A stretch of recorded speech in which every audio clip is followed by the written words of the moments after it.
Hey guys, Marcus Graham here, the writer, director, animator, editor, and a number of other things behind Papa's Sonata, in case you didn't already know that.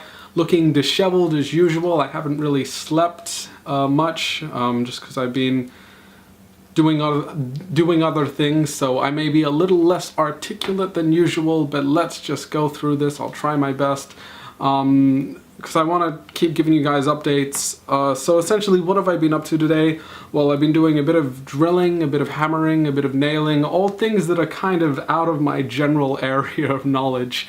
In case you didn't know, I started getting into filmmaking as an animator, so, you know, doing handyman kind of work, you know, out in the front yard, putting things together with physical tools is a bit new to me, but luckily I planned the film in a way to be very minimalist in what type of things I have to design.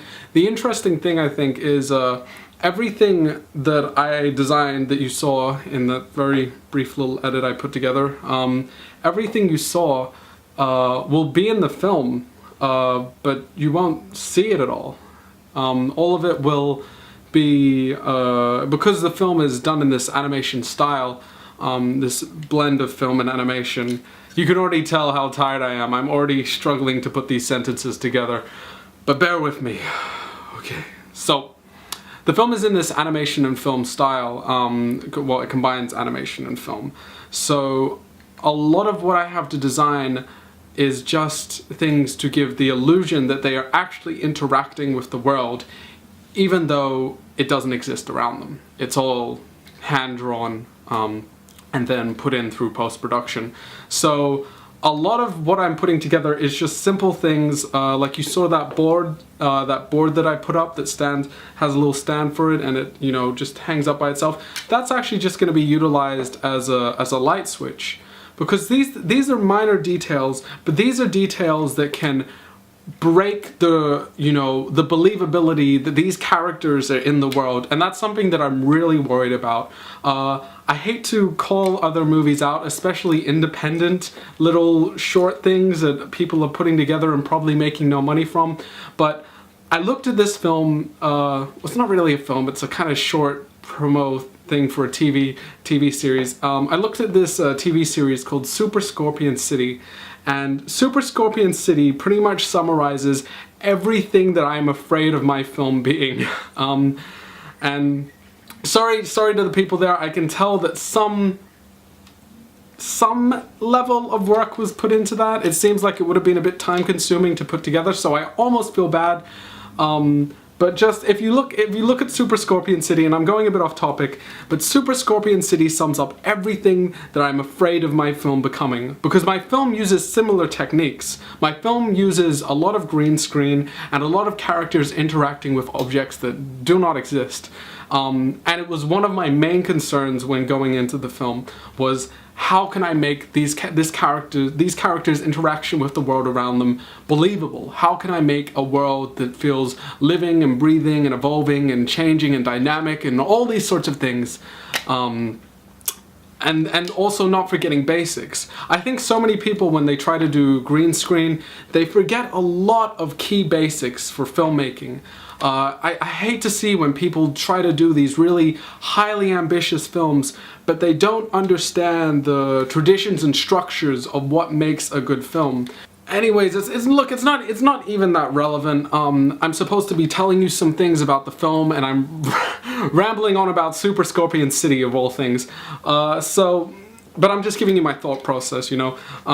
So what is going on with the film? So I'm building things out the front. So I'm getting most of my materials from Reverse Garbage, which is a kind of warehousey store in Marrickville, and it's really cool. What they do is they, I don't know the specifics of how they go about it, but they essentially get loads of secondhand stuff. People bring in things. I think they get stuff off the street as well.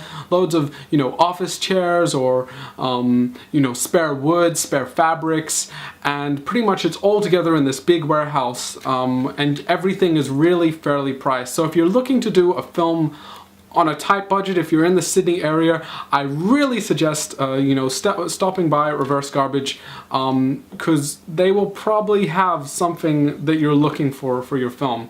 Aside from that, you know, a lot of the stuff I get is also from it all sounds very dodgy, but this is really what you have to do when you're working on an independent film. I mean, a lot of it is just from, you know, garbage throwouts, or what are they called?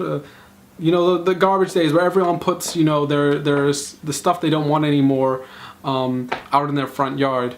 And I've gotten, I mean, even also shops do this as well. If you're looking for spare cardboard, places like Bunnings. Bunnings is kind of annoying because you have to be, at least in the one in Thornley, a paying customer in order to get boxes. And they have a limit on how many boxes you can take.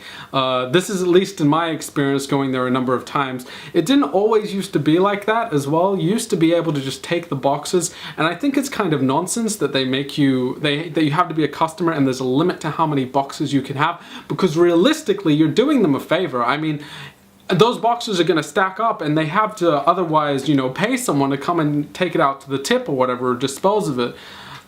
So I think you're doing them a favor. I think it's kind of nonsense that they're putting those things in place, but there's plenty of other places you can get cardboard. I mean, I was lucky with a couple of them, just like driving across I can't remember the specific location, but driving across somewhere in Sydney, I came across a store that was giving out, had a sign said free cardboard rolls, and I was like, I could probably use cardboard rolls, you know, which I am using. I mean, I'm making props with them. I'm using a lot of post-production tricks, I guess, to put together something for very, very cheap, you know, using scrap material and cardboard.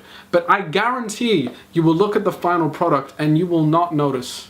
You will not notice. And that's what I think, you know, that's what, you know, doing guerrilla filmmaking is. It's putting together something really cheap, really inexpensive, but having, you know, it have more creativity than, you know, making the type of thing that Hollywood couldn't accomplish, you know, for all the money in the world.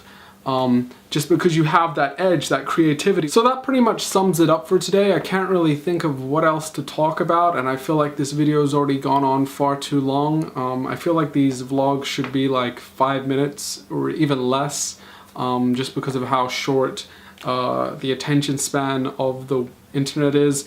And I also recognize that I am not that interesting to listen to for extended periods of time. Especially when I'm tired, I can ramble. There can be a lot of ums and ahs. So thank you for sticking with me. I'm trying to ever so slightly improve the quality of these videos. However, keep in mind, it is not my main priority. I hate to say that because it's like, viewers, you're not my main priority. But in a sense you are, because I'm wanting to focus on the film, not the making of the film as much. That being said, you know, there are going to be a lot of things coming out. If you're up,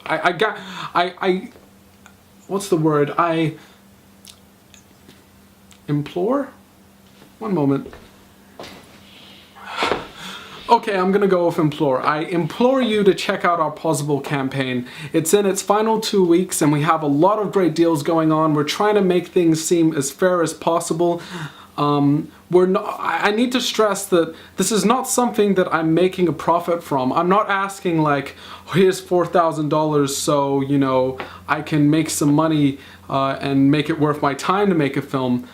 I'm not expecting to make a single cent back from this film.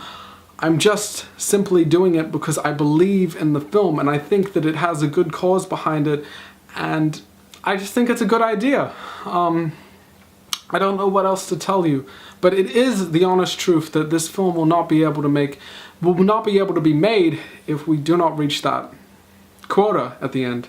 Because, I mean, making a film is a very expensive thing, and we're already doing it very inexpensively.